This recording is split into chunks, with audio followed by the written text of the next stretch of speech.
அரசு பள்ளியில் படித்து ஐஐடி காந்தி நகரில் உயர்கல்வி படிக்க உள்ள தங்கை பனிமலர் உள்ளிட்ட வருகை தந்திருக்கக்கூடிய மாணவ மாணவிகளே, உங்கள் அத்தனை பேருக்கும் முதல் என்னுடைய வாழ்த்துக்களையும் வணக்கத்தையும் நான் தெரிவித்துக் கொள்கின்றேன்.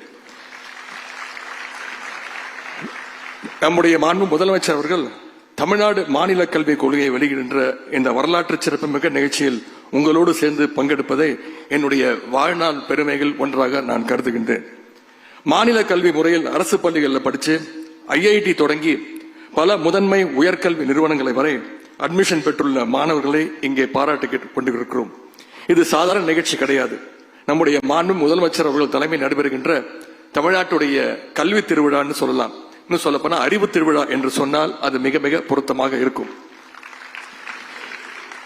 இந்தியாவிலேயே இன்றைக்கு தமிழ்நாடு பள்ளி கல்வித்துறை எண்ணற்ற சாதனைகளை படைத்துக் கொண்டிருக்கிறது. தமிழ்நாட்டை பொறுத்த வரைக்கும் இன்னைக்கு நேற்று இல்ல, சங்க காலம் முதலே தமிழர்கள் கல்வியில் சிறந்து விளங்கிக் கொண்டுதான் வந்தார்கள். ஆனால் இடையில் ஏற்பட்ட சில வரலாற்று சூழ்ச்சிகளால தமிழ் மக்களுடைய கல்வி தடை ஏற்பட்டது. தடைப்பட்டதுன்னா அது ஏதோ தானாக ஏற்பட்ட தடை அல்ல. கல்வி நமக்கு தடுக்கப்பட்டது, கல்வி உரிமை தடுக்கப்பட்டது. அப்படி தடுக்கப்பட்ட அந்த கல்வி உரிமையை மீண்டும் பெற்றுக் கொடுப்பதற்காக உருவாகின இயக்கம் தான் திராவிட இயக்கம். அப்படி போராடி பெற்ற கல்வியை எப்படியாவது பறிச்சிடலான்னு அப்போது முதல் இப்போது வரை தொடர்ந்து சூழ்ச்சிகளை பலர் செஞ்சுக்கிட்டே வராங்க. இடஒதுக்கீட்டிற்கு எதிர்ப்பு, குலக்கல்வி திட்டம், மும்மொழி கொள்கை, புதிய கல்விக் கொள்கை, நீட் தேர்வு என பல வழிகளில் நம்மளுடைய கல்வி உரிமையை சிதைக்க முயற்சிகள் நடந்து கொண்டே இருக்கின்றது. ஒவ்வொரு காலகட்டத்திலையும் அந்த தடைகளை எல்லாம் தகர்த்தெறிந்துதான் நாம இன்னைக்கு தமிழ்நாடு இந்த நிலைமைக்கு முன்னேறி இருக்கின்றோம். குலக்கல்வி திட்டம்னு ஒண்ணு வந்துச்சு. மாணவர்கள் பாதி நேரம் படிக்க வேண்டும், பாதி நேரம் குலத்தொழிலை கற்றுக்கொள்ள வேண்டும் என்பதுதான் அந்த திட்டம். அந்த குலக்கல்வி திட்டத்தை எதிர்த்து தந்தை பெரியார் அவர்கள் மிகப்பெரிய போராட்டத்தை நடத்தினார். அதற்கு பிறகுதான் குலக்கல்வி திட்டம் தமிழ்நாட்டிலிருந்து அழிந்தது. இப்போது புதிய கல்விக் கொள்கை என்ற பெயரில் ஒடுக்கப்பட்ட பிற்படுத்தப்பட்ட சமூக மாணவர்களை கல்வியிலிருந்து வெளியேற்றுகின்ற அந்த திட்டத்தை இன்னைக்கு ஒன்றிய அரசு கொண்டு வந்திருக்கிறது. தமிழ்நாட்டில் புதிய கல்விக் கொள்கையை செயல்படுத்த மாட்டோம் என்று இன்னொரு வாழும் பெரியாராக போர் முரசு கொட்டியவர் தான் நம்முடைய மாண்பு முதலமைச்சர் அவர்கள். உங்களுடைய கல்விக் கொள்கையை நாங்கள் ஏற்றுக்கொள்ள முடியாது, தமிழ்நாட்டுக்குன்னு நாங்க தனியா ஒரு கல்விக் கொள்கையை ஏற்றுக்கொள்கிறோம்னு தைரியமா துணிச்சலா சொன்னவர் தான் நம்முடைய மாண்பு முதலமைச்சர் அவர்கள். இதோ இன்றைக்கு இந்த மேடையில தமிழ்நாட்டுடைய புதிய கல்விக் கொள்கை இங்கே வெளியிடப்பட்டிருக்கிறது.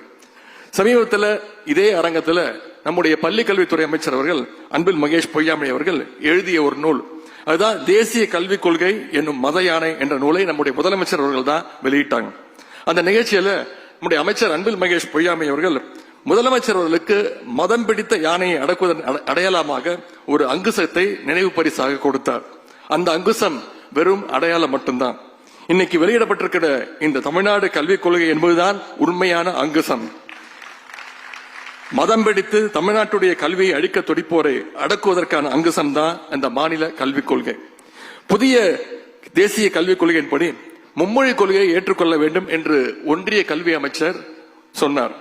மும்மொழி கொள்கையை ஏற்றுக்கொண்டால்தான் தமிழ்நாட்டுக்கு வழங்கப்படக்கூடிய 2600 கோடியை தருவோன்னு வெளிப்படையாகவே மிரட்டினார்கள். 2000 கோடி அல்ல, நீங்க 10,000 கோடி கொடுத்தாலும் தமிழ்நாட்டு மும்மொழி கொள்கையை ஏற்றுக்கொள்ளாது என்று தைரியமாக சொன்ன ஒரே முதலமைச்சர் நம்முடைய முதலமைச்சர் அவர்கள்.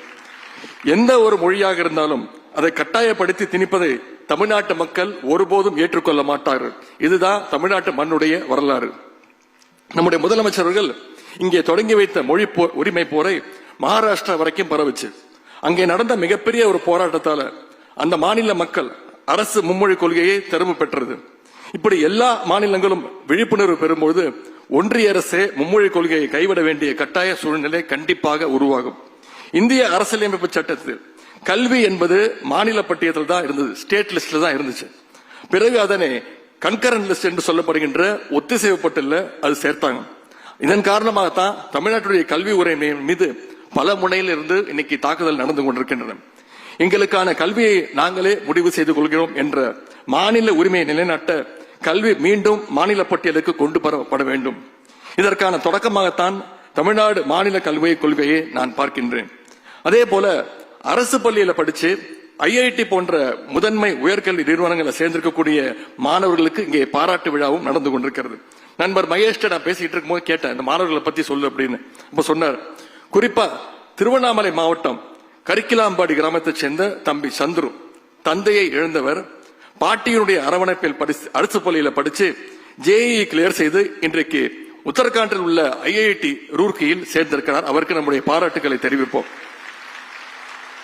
அதே போல கிருஷ்ணகிரி மாவட்டம் பன்னந்தூரை சேர்ந்த ஜெயஸ்ரீ சவர தொழிலாளருடைய மகளான இவர் அரசு பள்ளியில படிச்சு இன்னைக்கு தாய்வான்ல உயர்கல்வி படிக்க சேர்ந்திருக்கிறார். அவருக்கு நம்முடைய பாராட்டுகள். அதேபோல் சேலம் மாவட்டத்தை சேர்ந்த மாற்றுத்திறனாளி சகோதரி தங்கை கீர்த்திகா CLAT நுழைவுத் தேர்வில் வெற்றி பெற்று திருச்சியில் உள்ள தேசிய சட்ட பல்கலைக்கழகத்தில் இன்னைக்கு படிச்சிட்டு இருக்கிறார். அவருக்கு வாழ்த்துக்கள். இவர்களை போல இன்றைக்கு வந்திருக்கக்கூடிய 100க்கும் அதிகமான அரசு பள்ளி மாணவர்கள் தமிழ்நாடு அரசின் துணையோடு பல முதன்மை உயர்கல்வி நிறுவனங்கள்ல இன்னைக்கு சேர்ந்திருக்கிறாங்க.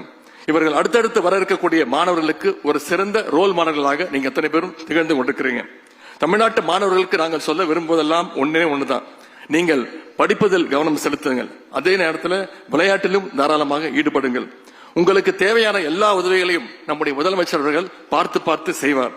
கல்விக்கு ஏற்படும் எல்லா தடைகளையும் நம்முடைய முதலமைச்சர் அவர்கள் தகர்த்தெறிவார். இங்கு வந்துள்ள அரசு பள்ளி மாணவர்கள் உங்களுடைய எதிர்காலம் சிறக்க எங்களுடைய வாழ்த்துக்களை நான் மீண்டும் தெரிவித்துக் கொள்கின்றேன். அதே போல தமிழ்நாடு மாநில கல்விக் கொள்கை என்னும் மகத்தான ஆவணத்தை தயாரித்துள்ள அந்த குழுவுக்கு என்னுடைய பாராட்டுகளையும் வாழ்த்துக்களையும் நான் தெரிவித்து வாய்ப்புக்கு நன்றி கூறி விடைபெறுகின்றேன். கல்வியிலும் தமிழ்நாடு நிச்சயம் வெல்லும். நன்றி, வணக்கம்.